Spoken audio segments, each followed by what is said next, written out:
Welcome to Poker Vlog number 23. We skipped last week from vlogging because I was way behind, and maybe I'll be able to upload it on time, but I definitely would have just had to jeopardize my sleep to stay up later. I've been pretty stressful, and I definitely think that would have affected my game. And for now, priority is playing, since that's what makes most of the money for me. So hopefully one day it's vlogging and I could just, or content, I could just definitely give this a priority, but it's not that time yet. So yeah, we skipped a week, and recap last week was not good. We were down with promotions, a little over $500. That's not that much, but it's a week that we didn't make any money. And it doesn't help that yesterday was one of our worst sessions so far. We're down 1750. So yeah, poker just been a little difficult lately, but that's just part of the game. We sun run a couple weeks ago, made over $6,000. Just feels a little higher variances lately. Not my favorite, since it's definitely stressful, a little more than usual, because I was down 2 weeks and I had that $6,000 week, and now I'm down a week. So yeah, just a little more spikes. I like it more when it's just up every week, just not that much, and it all ends up being around the same. But yeah, all together, feeling good. We were able to sleep a little more last night, so let's just jump right into it. There's a 2-5 going on. It looks great. A lot of new faces, so very promising. A lot of strategies going on. So let's try to turn this month around and book a win for the vlog. All right, let's play some poker. The 2-5 is going on, but the table is full. But don't worry, we're first in line, and it's not going to take long since we sit down. We play 5 minutes. Only hand we have to play is pocket threes, and we set mine. It does not work out, so we end up just folding it, and that is it. Since we hear the great news that there's open seat for 2-5, let's rack up, head over there, and play some bigger stakes. As I sit down, the table is looking pretty good. Right in front of me, there's 3 guys I've never seen before, and they look like they're friends, so that tends to be most likely good news that they're just here hanging out, having some fun. So let's jump right into the first hand. We get a pretty first hand with pocket jacks and under the gun 1. I make it $15, folds to low jack, and he 3-bets to 50, folds back to us, and we're not going anywhere with pocket jacks, so we call, heads up to a flop. Flop is not what we were hoping for when it comes queen, deuce, king, so 2 other cards, so a pocket pair.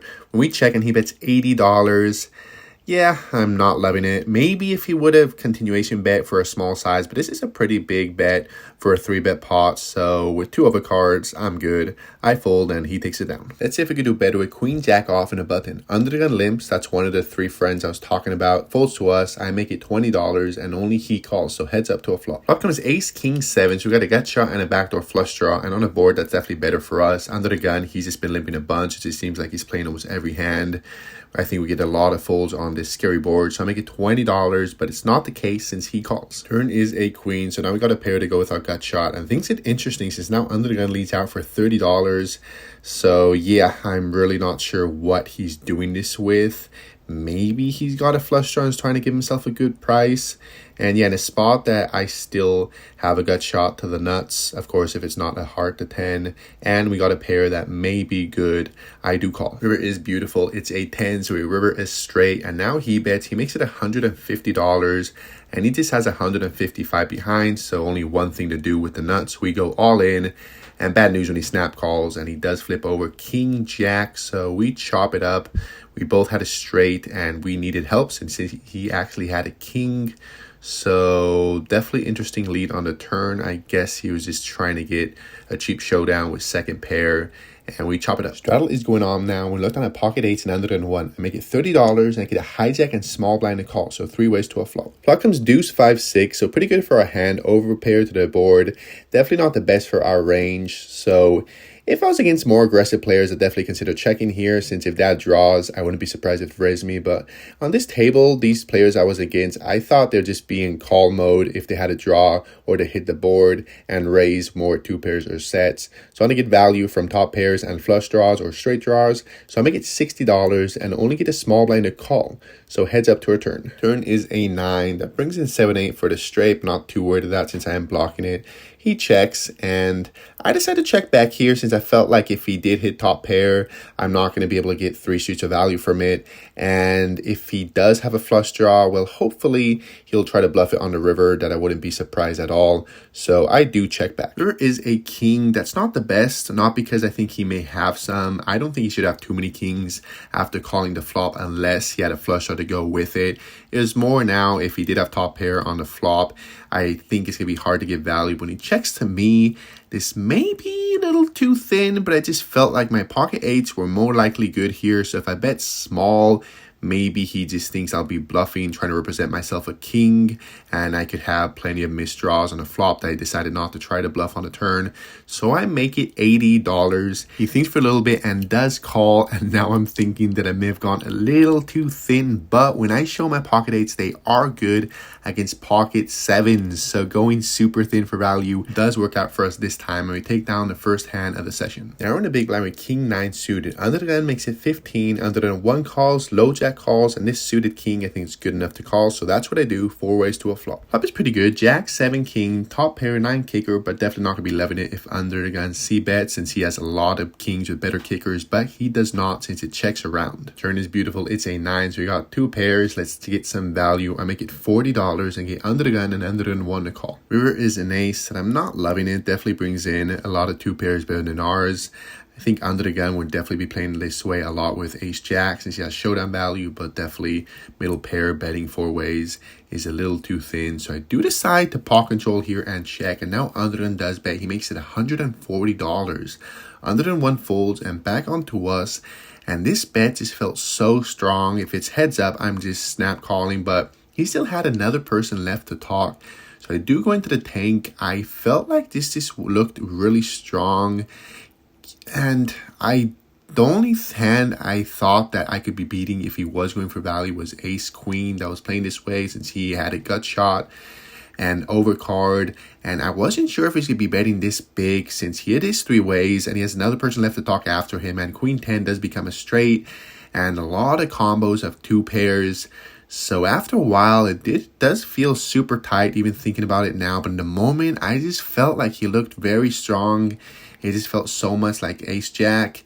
Again, maybe a little too tight, but I just went with my gut for this one and fold.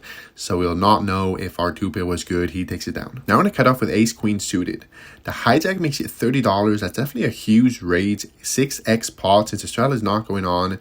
And sometimes if it was against a player that just had different sizes depending on the strength of his hand, I may just be safe and call here. But with this player, it just seemed like that was his standard raise, even though it's huge. So I'm going to 3-bet. I make it 90. Folds back to him and he does call, so heads up to a flop. Flop's not the best. 3-7 deuce, so super dry, disconnected. I think this is just gonna miss both of us, and I think I have stronger pocket pairs than him since I have aces kings. I think he'll most likely be 4-betting pre-flop. So I'm going to put out a C bet. I make it $50 and he calls. Turn is pretty bad. It's a 6. So now 6-7 is 2 pairs and 5-4 is a straight. I definitely think you could have both of those, a suited version. If you raise pre-flop, I think you'd be calling a 3-bet with them.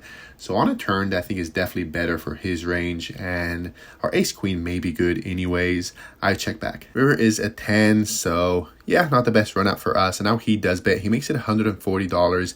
And I think for a little while here, considering you're calling with my ace high, since I do become a non-believer when an overcard comes to the board and someone bets. But the more I thought about it, the more I felt like he had plenty of value hands with this run out, since I bet small on the flop, so I think he'd be calling as well a decent amount of time with 8-9 that has a backdoor straight draw, backdoor flush draw, and overcards that now is a straight. And as I said before, 6-7 is 2 pairs, 4-5 is a straight. He could have pocket jacks. On sets that slow played, I think there's just plenty of hands that are betting here for value. So I'm not going to become a calling station and get super sticky on this one, my ace high. So I do fold and he takes it down. Straddle is back on this one. We're looking at queen jack suited and under the gun 2. Under the 1 limb, so I make it $40 and get the hijack cut off and under the gun to call. So 4 ways to a flop. Flop is pretty good. 7 deuce jack, so top pair, queen kicker.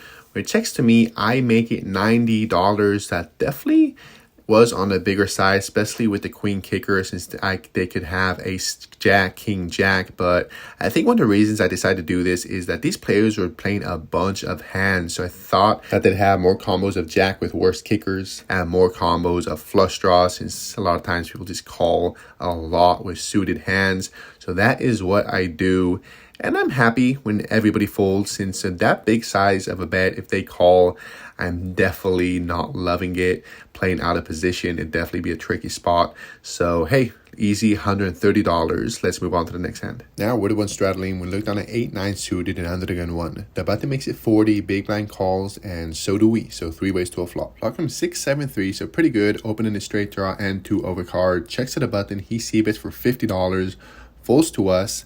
And usually I'm not a huge fan of calling with a straight draw when there's a flush draw as well, since sometimes when we actually hit our draw, it's not good since he could be betting with a flush draw himself. But it felt like he could just be betting all of his hands here since he bet pre-flop. A lot of times his players always put out a c-bet on the flop independent of what the board is, and it kind of felt like that this time. So yeah, when it folds to me, I do call. Turn is an 8. That is interesting since now we have top pair, but the flush does come in. So when I check, he now checks back. River is a queen. Maybe if overcard to our top pair didn't come out, I'd consider betting for value. But with that, it feels a little too thin. I feel like I'd just be called by better and worse will fold. So I do check, and he does bet. He makes it $100. And I go into the tank here since I feel like he could still have decently strong hands. I feel if he had overpairs, they'd be checking that turn since it is pretty scary. It brings in straights, it brings in flushes. So he'd be pot controlling and checking back the turn with a lot of decently strong hands, and he could have plenty of overcards and now hit the queen. Thinking back though, he's giving us sets a good price that maybe I just have to put in the call. But in the moment, I do fold, and he shows us the bluff with king 10. So our pair of 8s was good, but we folded, so he takes it down. A few hands later, we're in a small blind with pocket queens. Straddle is going on. There's 2 limpers, and a hijack makes it $50. Button calls, and we're 3-betting here. I make it $250. Folds to the hijack, and he does not call. He 4-bets to $600. Button tanks for a little while and does end up folding, and I'm just not liking this. I was thinking about how he literally just bluffed us a few hands ago, and he just seemed pretty action. And sometimes players just start getting super aggressive against you when they see that they could get you to fold. And I just tank, I think, for a good amount of time. It just feels I don't know if I could fold my pocket queens against this player. But 4-bets, just people don't tend to 4-bet even ace king. It's usually just aces and kings. So after a good amount of time, since if I can't call, I just got a jam for a little over 1,000. I do end up just folding. I felt super tight, but he is nice enough to show us pocket aces. So we just saved ourselves a good amount of money finding a pretty tight fold. And the button said that he had pocket queens as well. That would, if that's true, that means we were basically dead against pocket aces. So thankfully, we found a pretty tight fold, and it saved us a decent amount of money. Now we're in a hijack with 4-5 suited. I make it 15 and get the cutoff and small blind to call. So 3 ways to a flop. Flop is decent. 7 king queens. We got a flush draw, definitely good enough to put out a c-bet, but we do not have the chance, and the small blind needs out for $30. And maybe if I had a nut flush, I'd consider raising, but sometimes people do this themselves with a draw, and if I raise and he starts calling, we may be trying to hit a draw that if we do it, we're losing. So with the 4-5, definitely a pretty weak draw. I just call, and so does the cutoff. Turn is a 5, so now we got a pair to go with our flush draw. Another small blind slow down and checks, and with the cutoff that called as well, I'm just happy to try to see a river for free. So that's what I do. I check as well, and so does the cutoff. So let's see the river. There is no help. It's a deuce. Small blind checks. I'm not going to try to bet here on boards that so many draws miss. I'm not going to try to bluff since I'm going to get called a lot. So I check. Hopefully they have missed draws, and my 5 by a miracle may be good. But that's not the case since the cutoff does bet. He makes it $90. Small blind calls, so I'm done with it. I fold. Cutoff shows king deuce of diamonds for river 2 pair, so thankfully we did not hit our flush, because if we did, we'd be in trouble since we were no good against a king high flush, and the cutoff takes it down. And with his hand, we're down $465, so definitely session not going the way we were hoping. And I'm happy with how I'm playing. Just sometimes poker can be difficult. You just have the second best hand, and it could have been going a lot worse if I did jam with the queen. So all things considering, 465 is not that bad, and we got plenty of time to go, so let's move on to the next hand. Now we're going to cut off with pocket jacks. The straddle is going on, and the hijack makes it $30, and this is the same player that made it 30 when the straddle was not going on, so kind of feels like he's just making 30 independent of what is going on. So with jacks worth 3-betting, I make it 90, and once again he calls. Flop is definitely better this time. Jack, ace, queen, so bottom set, that's very strong, but I do have to watch out a little bit since he could definitely have strong hands as well, since he was the player that just flat called earlier when I had queens with queens himself, so he could definitely have queens. He could have king 10 suited. That's the nut since it's a straight, not aces. I think he's always 4-betting that. But as of course with bottom set, we're going to put out a c-bet. I make it $60 and see the great news when he just calls. Turn is a 9. That's basically a brick since king 10 was already a straight. How many checks? I definitely feel a lot better about my bottom set since I feel like he's almost, not always, but big amount of time check raising with the straight, or if he has pocket queens. So let's get value from the aces. I make it $175 and see the great news when once again he calls. River is very interesting. It's another ace. We got a full house, but I'm not sure if I'm loving this because sure, we're beating king 10 now, but I don't think he's almost ever having that in this spot since I think almost always he's check raising the flop or turn. I don't think he's calling it twice and give me a chance to check back to river. So now we are losing though against ace queen that I think more likely will be check calling. And I don't think he has ace jack since he can't have the suited version. I don't know if he's calling the offsuit out of position. Maybe ace 9 suited. Again, I don't know if he's calling that pre-flop, but altogether, I think still we got to put out a value bet. I'm just begging. I'd be hating life if I get check raised, so hopefully that does not happen. I make it $250. He goes into the tank, and thankfully he does not jam, but he doesn't call either, sadly. He does just fold. So we take it down with a full house. Now we get downgraded to pocket fours and under than one. Under than limp, so I make it $20. I get a small blind and under than a call. So 3 ways to a flop. Flop is 3, 3, 7. So not the worst since I don't think they should have too many threes. Of course they could have a 7, but for the most part, I think our pocket fours are good here. So I don't want to check and get free cards to just over cards. And maybe if I do bet here, they just don't believe me and call me with those hands. So let's try to get some value. I make it $35. And only get the small blind to call, so heads up to a turn. Now I'm just planning on checking back the turn until it comes a 4, so we hit a full house on the turn. Absolutely insane when this happens. We got the second nuts now, since the only thing that beating us is pocket 7s, and things get even better since now the big blind leads out for $35, and I'm just hoping please have a 3. What I felt like was very likely as well, a flush draw came on the turn, so maybe that's what he has as well, trying to give himself a cheap price and maybe get some overcards to fold. So I'm going to raise. I make it $150 and see the great news when he does call. River is a 10. He checks, and I feel like this is a pretty interesting spot since I feel like my line doesn't make too much sense. Since I raised him on the turn, and I really shouldn't have too many strong hands that do that, apart from ace 3 suited, that is just 2 combos. And pocket 7s, I don't even know if I'm always betting the flop with pocket 4s, so I may not have every combo pocket 4s. So I think it does look a lot like I turned a flush draw, so I decided to raise it, trying to bluff him with that, with a draw. So I decided to go huge. I make it $600, hoping he has a 3 or he just doesn't believe me since, again, my line, I do feel it's very weird. It's just, it's very strange since I shouldn't have that many strong hands here. So I hope he does not believe it. But he pretty quickly just shows a 7 and folds. He said that he would have called 200, but this was too big. But I still like my bet. I'm just trying to get value from deuces, or maybe that 7 that just doesn't believe my line, since I do think a decent amount of time people will get curious on a spot like this, since again I'm just representing a very narrow amount of hands on a board that flush draws do miss. So sadly, In this moment, I do not get value on the river.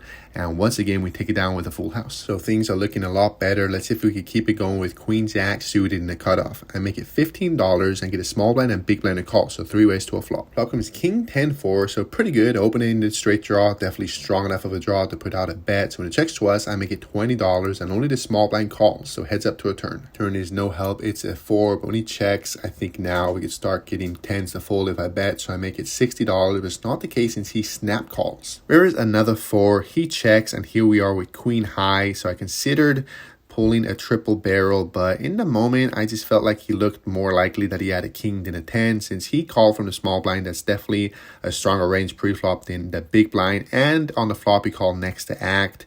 He still had a big blind left to talk, so that definitely looks strong. And he called a turn that I think 10s will start to fold.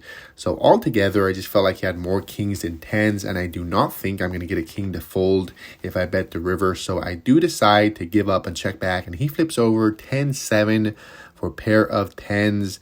So sadly, we did not try to bluff him on the river, since I think like for sure he'd end up folding that hand. But we did check back, so he takes it down. We hear some great news when they call our table for the promotion, and this day is the best promotion of the whole week, since how it works at this casino, if you play over 100 hours a month from Monday to Friday, you get $400, and if you get chosen today, you get another $400. We get the highest card on the table, so just like that, $400 coming our way. That's absolutely amazing. So let's get back to playing. Now we're in a small blind with pocket 7s. There's 2 limpers. The cutoff makes it $30. The button calls and happy set mining here. So I call as well. So does the limpers. So 5 ways to a flop. Flop comes 10-10-6. Not the worst board for our pocket 7s. It checks to the button and he bets. He makes it $50 onto us. And definitely interesting spot since I have 2 players left to talk after me. The limpers that definitely could have 10 themselves since they're always checking at the cutoff. I don't think the cutoff will have a 10 that often since there is a flush draw on the board.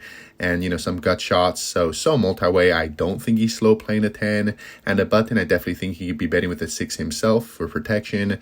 So altogether, for that size, I definitely think my 7s may be good enough at the time. So I do call. Everybody else folds. So heads up to a turn. Turn is a king. Don't think should have changed too much. I don't think he's bluffing the flop with a king. And I don't think he's calling pre-flop with king 6. And if he has king 10, that was already beating us. So I feel like it's just a spot. If you're ahead on the flop, you'll be ahead now. And I see good news when I check, he checks back. River is an ace, and now I'm definitely not loving my hand since he definitely could be betting a flop with a nut flush draw. And thinking that way, he could as well with the king high flush draw. So maybe he turned the king and now he's pocket controlling since I did call next to act 5 ways on a flop. So I definitely could have 10s myself that is slow playing and then decide to check raise. So altogether, I don't see the value in betting here. I don't think anything worse is ever going to call. So if I bet and turn my hand into a bluff in a spot that I think he could have decent amount of strong hands that just pot controlling on the turn. So I do check and he bets. He makes it $100. And as I said, I think he could show up on the river with decently strong hands, and pocket 7s don't seem like the best hand to decide to hero call, even though the flush draw does miss. And this player, he's pretty tight, so I don't think he bluffs that often either, especially for that small size. It seems like he's trying to get value from a weak hand that seems like I have. So I do just fold, and lucky us, he flips over king 10 for turn full house. That played sneaky and checked back the turn, but thankfully we didn't fall for that trap and he takes it down. Once again, we're in a very similar spot. We looked at the pocket 4s in the small blind. Under the gun makes it 15. Low jack button calls, and once again, happy set mining. So I call, and the big blind calls as well. So let's go 5 ways to a flop. Flop is great. Deuce 3-4. So top set. We got to watch out a little bit since we're pretty multi-way and there is straights on the board. Under the gun, C bets. He makes it $30. Folds to us. And I think he's probably pretty strong here. He's under the gun and so multi-way on this board. I don't think he'd be bluffing too often. Definitely could have 5-6, but I think he could have plenty of overpairs or worse sets. Maybe he's raising pre-flop with deuces and 3s. So I'm not slow playing. I make it 90.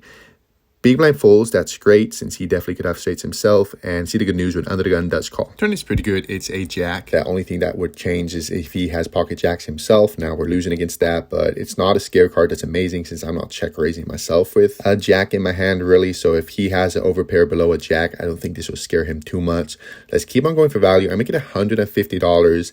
I think it back definitely feels on the smaller size. I think what's calling the flop will call a bigger size on the turn, but the moment that is what I do. $150 it is, and once again he calls. River is a 5, so 4 line on the board. Any ace or any 6 is a straight, so definitely not what I was hoping for, since definitely this is a scary card that may start getting overpairs to fold. And now pocket aces is beating us. I definitely think he could have that is betting that flop and is calling the check raise and a bet on the turn. So altogether, I just didn't think worst hand was going to call here. And again, pocket aces is beating us.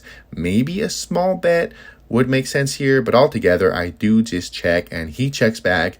We show and we're good against pocket kings, and we take this one down. Finally, somebody moves to our left, so we're able to switch seat to get a better view of the table, but is our last hand. But hey, better late than never.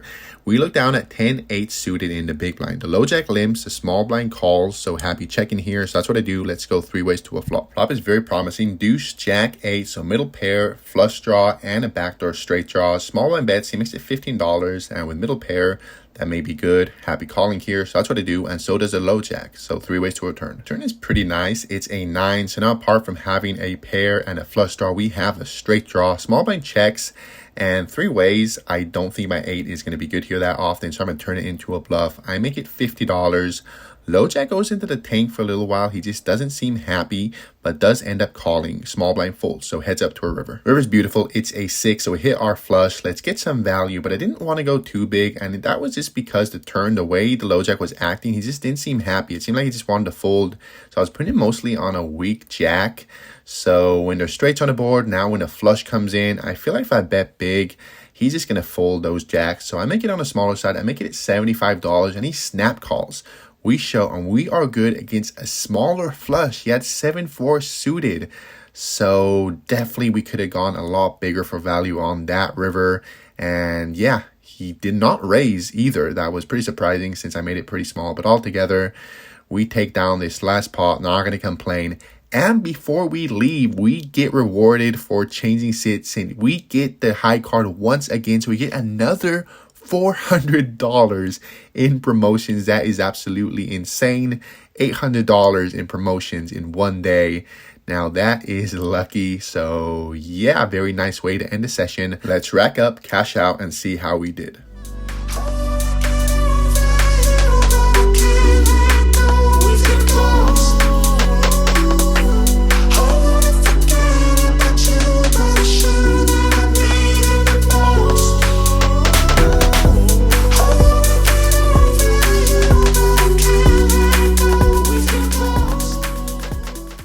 All right, feels good, especially how it started. It was just going pretty bad. We were down like 4 something right at the beginning, and after yesterday, I definitely was feeling it.